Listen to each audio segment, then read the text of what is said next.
everyone, and welcome to AI TV. Today I've got Andrew Bourne from Zoho with me, and we're going to be talking about AI in the context of Zoho here at the SA AI Expo today. Hi Andrew, welcome. Thank you for having me. You're welcome. So Andrew, obviously Zoho is quite a well-known brand, but let's start with the basics. What is Zoho and what do you do? So Zoho has been around for more than 29 years. We've built more than 55 business applications, and we own all layers of the stack. We own our own data centers, we own the servers, we've actually built our own AI. We've been doing that for more than 13 years, so we're at the forefront of that. And I think an important fact is that we've got more than 130 million users that currently trust and use our software to run their businesses. And customers in more than 150 countries. So it's a really big billion-dollar tech company.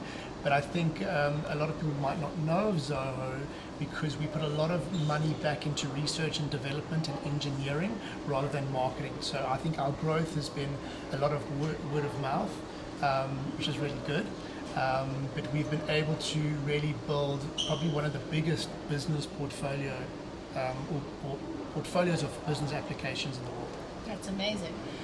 So it's interesting to me that you've had an AI integrated into your solution for 13 years, because I think that AI has exploded in the last couple of years with the emergence of ChatGPT. So now people think it's mainstream, but it's actually been around for a long time. So how is the development of AI compared to 13 years ago to like the last 2 or 3 years?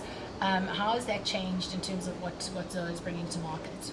So when we started with the AI, the main focus is to make work easier for people. And so we started building things like best time to email someone, best time to phone someone. A lot of it was focused on helping salespeople interact with leads and customers, to the point where we've got now our own large language model, which will pretty much look into our analytics applications, Zoho Analytics, and it will tell you how you can improve your business based on the metrics that you have in there. And then another aspect, we've got voice prompting, where you can actually speak to our AI and it will build the graphs and dashboards for you. And then to take it a step further, you can now build your own agents within Zoho. And you can say, I want you to handle all the leads that come in. You're able to respond to emails and WhatsApps, and the AI is going to do all of that for you. And it's great because we own it. And we've really done things what they call right sizing, where we've built the right size language model for the purpose it needs to be used for. And that again, it's all about making our products cost effective. And that's why we are the most cost effective solution, and especially in the African continent. So in terms of the kinds of things that you help customers solve, I think like an agent that just basically does everything for me and sorts out my leads and basically grows my business while I sleep sounds amazing.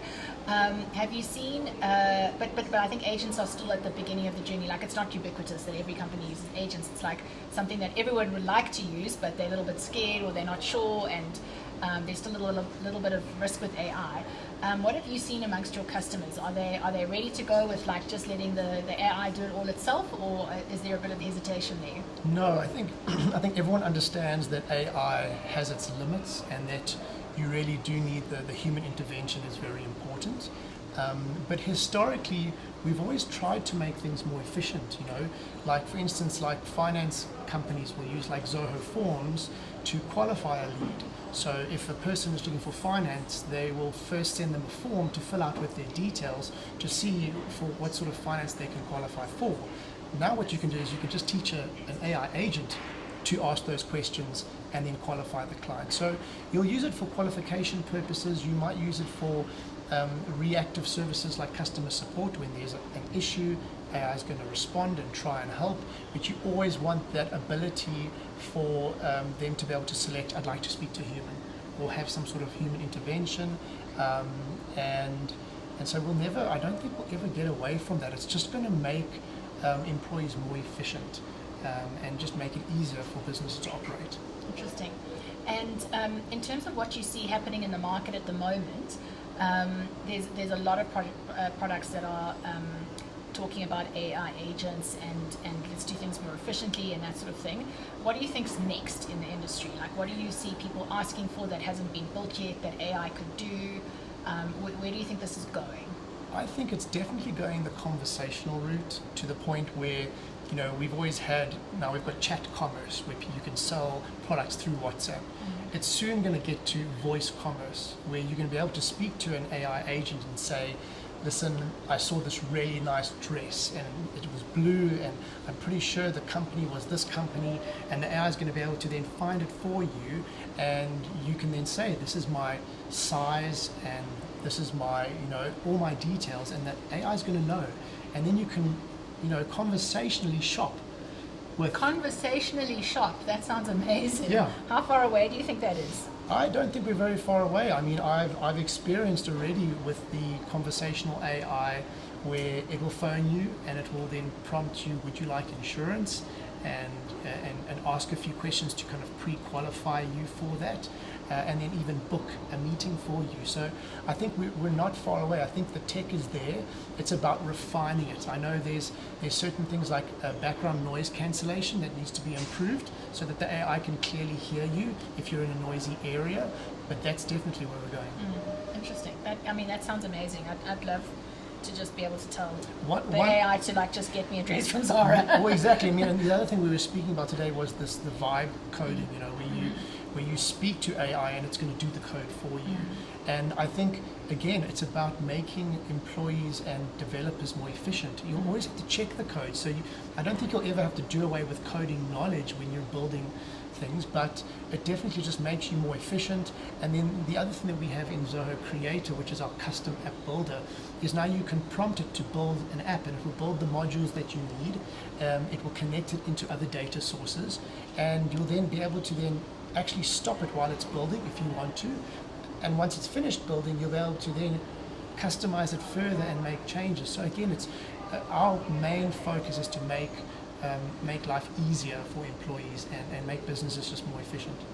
And that app builder functionality, is that designed to replace coders, or is it designed to help novices build apps? I don't think you'll ever replace coders. What it is it's for novices to build apps. It's what we call a low-code platform. So within Zoho Creator, you have a no-code environment where it's just drag and drop, and you're building the forms and the dashboards.